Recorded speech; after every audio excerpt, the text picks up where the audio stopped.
The views and opinions of this program are those of the host, guests, and callers. There is substantial risk of loss in trading futures and options, which you should carefully consider prior to trading. Today's episode of Market Talk is brought to you by Growmark FS. Keeping up with the latest in ag is a challenge, to say the least, but there are experts nearby ready to help. You'll find them at your local FS. You can trust them to bring you customized agronomic, grain, and energy solutions born of the latest thinking. That's because FS specialists receive continuous training that keeps them current on the latest trends, practices, and technologies. So you'll get local expertise that's both exceptional and up to date. Visit fssystem.com to learn how FS is bringing you what's next.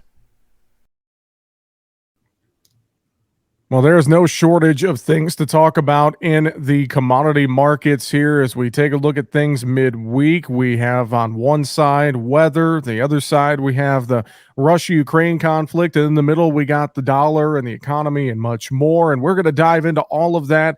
We're going to talk about what's going on in the grain and livestock markets today as we are joined once again by our good friend Mike Zuzolo with Global Commodity Analytics. Mike, always good to catch up with you, my friend. I hope you're having a great week so far. Hey, with the markets rallying, can't have a bad week.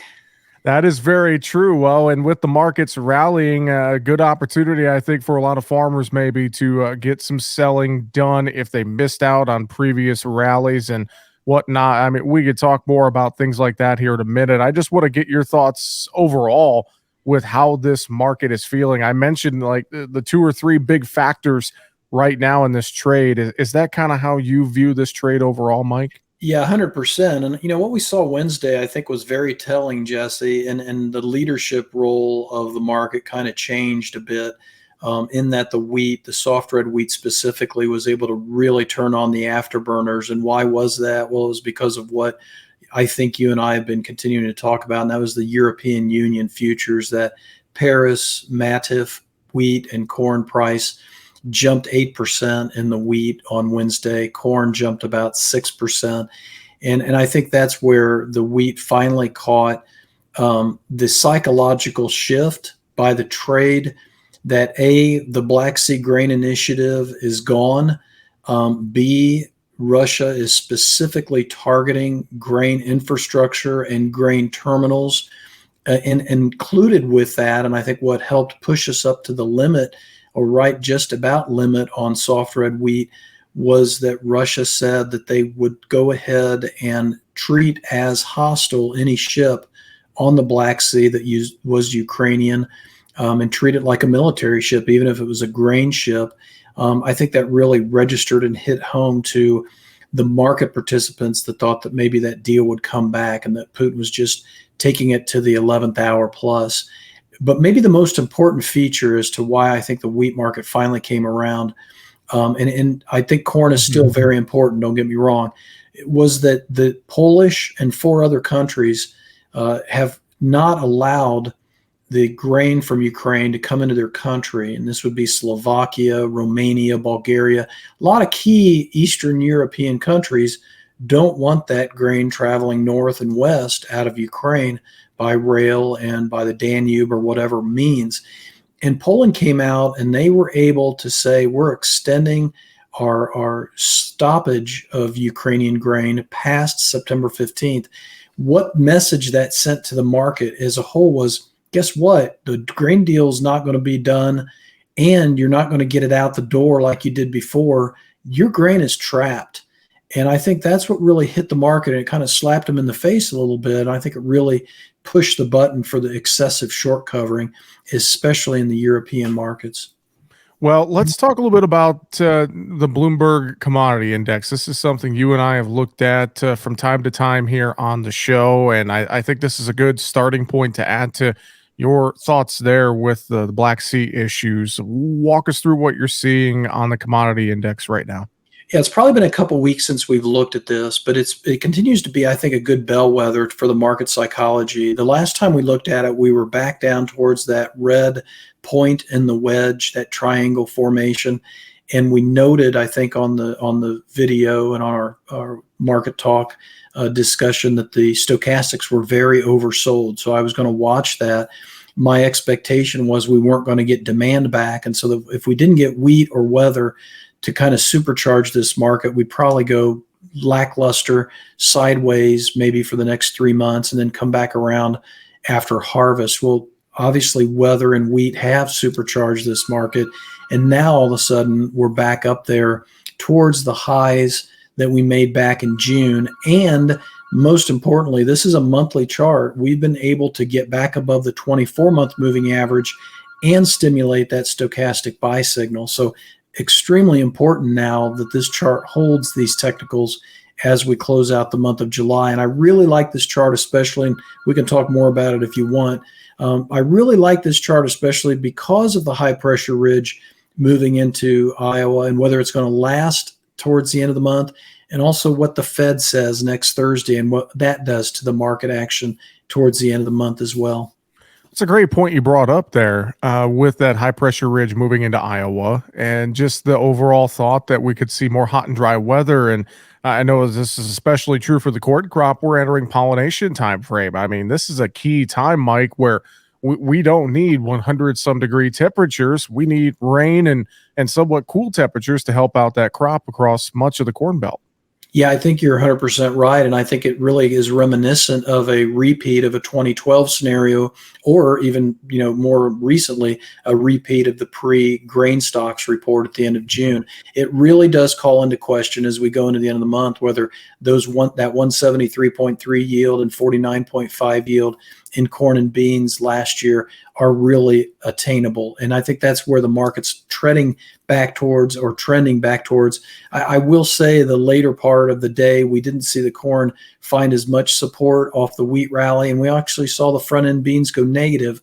I'm wondering if the European model, which showed a little bit more precip potential in Iowa about 5-6 days out, didn't sneak its way into the trading sentiment. Not sure about that, but it's something to watch to see if the GFS model starts to trend wetter around day 5, day 6. But as it stood on the GFS model at noon, Jesse, no water for Iowa and Missouri through day 7, and looks like temperatures 105 to 106, maybe as high as that by next Wednesday for both of those areas.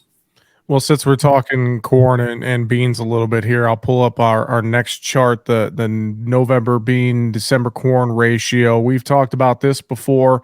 Have to think that, I could see it on the chart. I feel like it's gone a little crazy here just with this recent rally, Mike. Could you talk about what you're seeing? Yeah, real briefly, I like this chart this week because, this is kind of a layover of the WASDE report and the mindset that maybe the beans have tapped out against the corn because of the demand reduction that USDA gave us on the July WASDE for soybeans. And along with the weather, it shows pretty clearly that with the beans losing to the corn in a big, big way, dropping, almost 0.4 of a percentage point between that ratio of the new crop futures, that the market is going back after corn. And I think this makes sense, not just from a weather standpoint, the crop report standpoint, but also the fact that Ukraine is really the big, winner when it comes to corn exports when that Black Sea grain deal was going on. So it's not like corn hasn't been doing some good and hasn't actually been leading the market higher. It just seemed like Wednesday wheat finally found itself. Well, and I meant to get to this chart earlier as well. So let's talk a little more on wheat. This is the monthly SRW continuation chart. We're pulling this up on the video feed, and you and I have touched on this so many times. We need wheat to be the leader in this market. And it appears, at least right now, this week, we're getting that here. So walk us through what you're seeing on this chart, and what does this point out to you when you look at SRW futures right now? What I really like about this chart is how similar it is to the Bloomberg grain index that we looked at, and how we are still now going back towards the June high. In the soft red wheat, it's 756.75. So we're about 26 cents away from that after Wednesday's high was put in. A very similar type of mindset where you've got the buy signal in the stochastics, Jesse.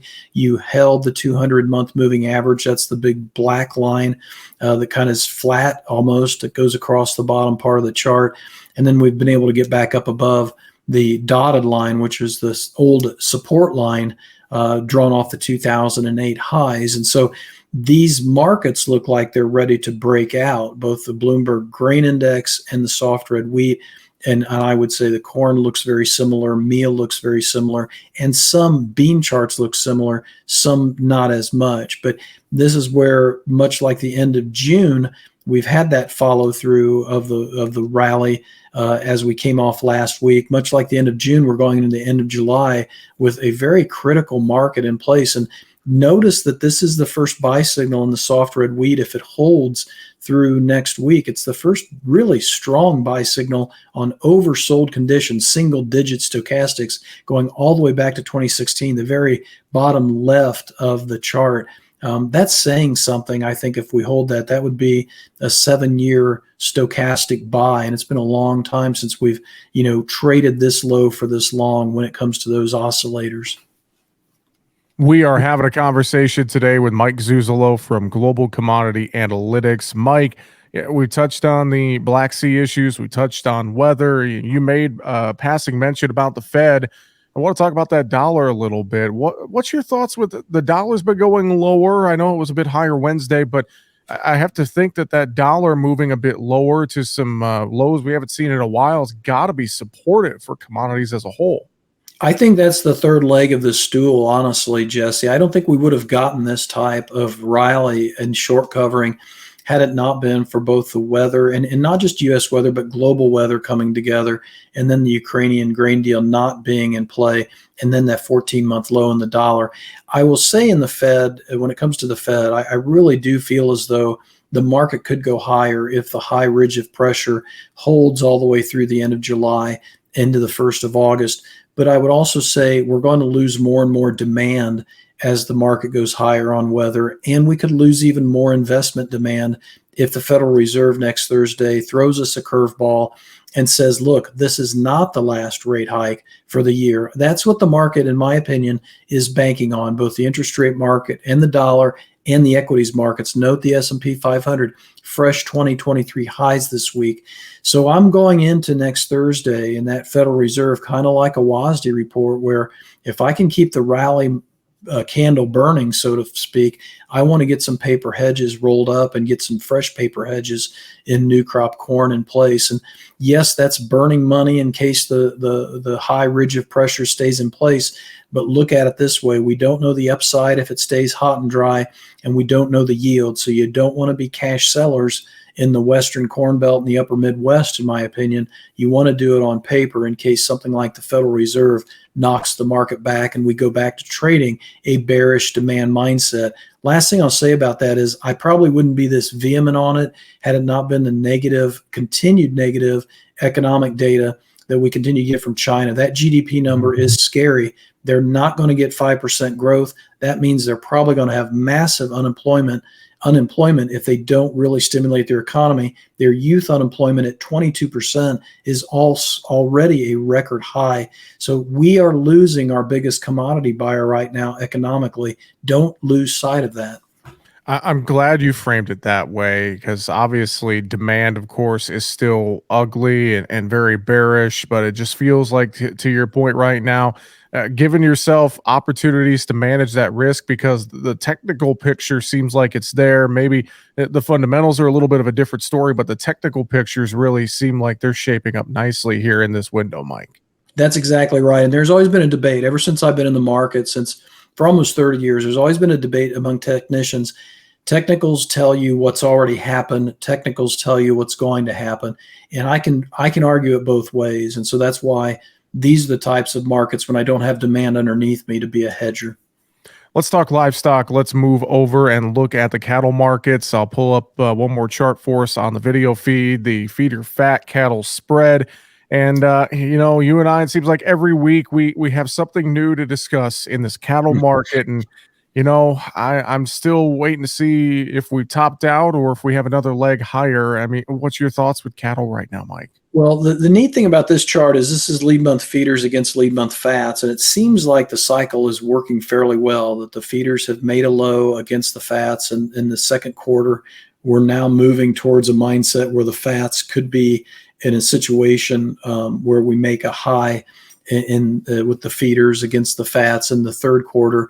I'm keeping my eye on 2014, 2015 because front end flat prices have clearly gone above those levels, but some of these spreads, like the feeder fat spread, have not yet. This is where it goes back to the corn market and goes back to the funds. The funds are now at this point running an extremely big net long position in fat cattle.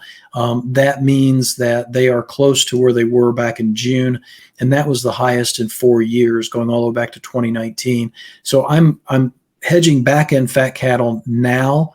I'm leaving my front end alone because the August fats are still discount to what I think is probably a 182, 183 cash market, just staying current in the cash, but hedging that back end D's and back end Feb market when we get up to 189, 190 area.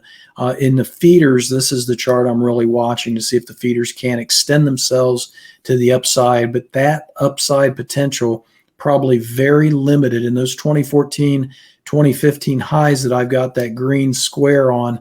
Probably really tough to get to if this corn market keeps rallying, because remember 2014, 2015, we were dealing with $3.50, $4 corn futures, and that was a big part of the reason why we were able to get those feeders moved up to that price level.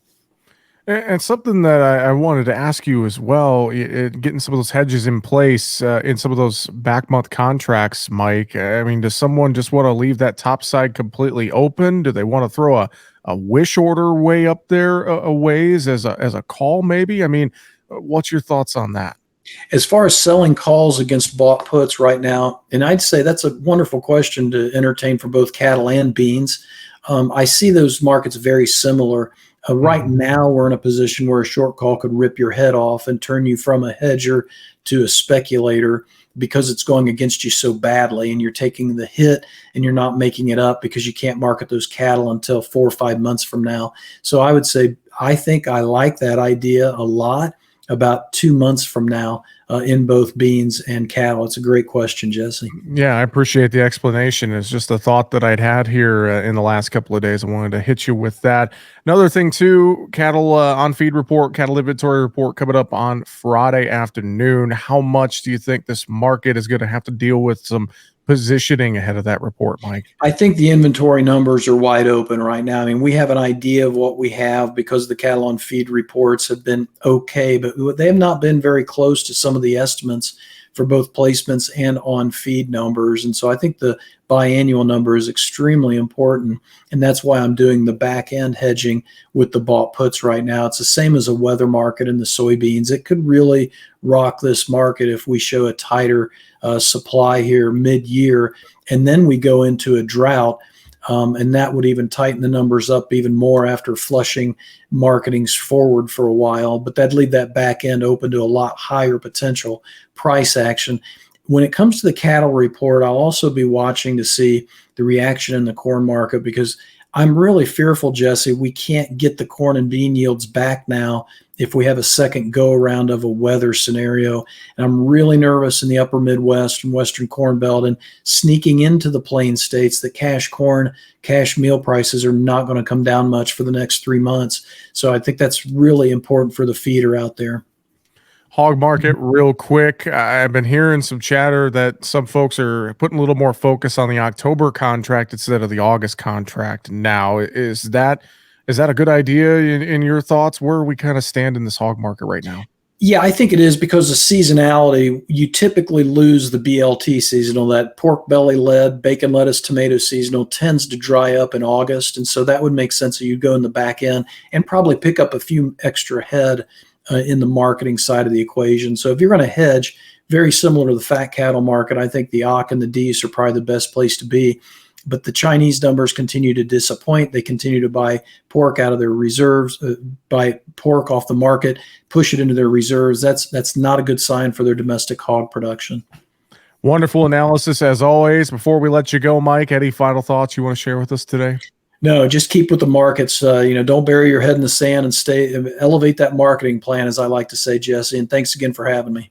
Well, you bet. And I know if folks want to contact you and get some market analysis advice, look at your research, they can do that very easily online, can't they, Mike? Yes, globalcomresearch.com is the best place to go. You've got product services with prices you can download, and you can also sign up for a 2-week free trial. So globalcom with 2 M's research.com. Mike, have a fantastic rest of your week. Thanks so much. We'll talk to you next week. Let's hope we're talking new highs next week at this time, Jesse. I'm with you on that one, my friend. Mike Zuzolo, Global Commodity Analytics, our guest today here, and that's going to do it for Market Talk. Find us at markettalkag.com. I'm Jesse Allen. Have a great afternoon.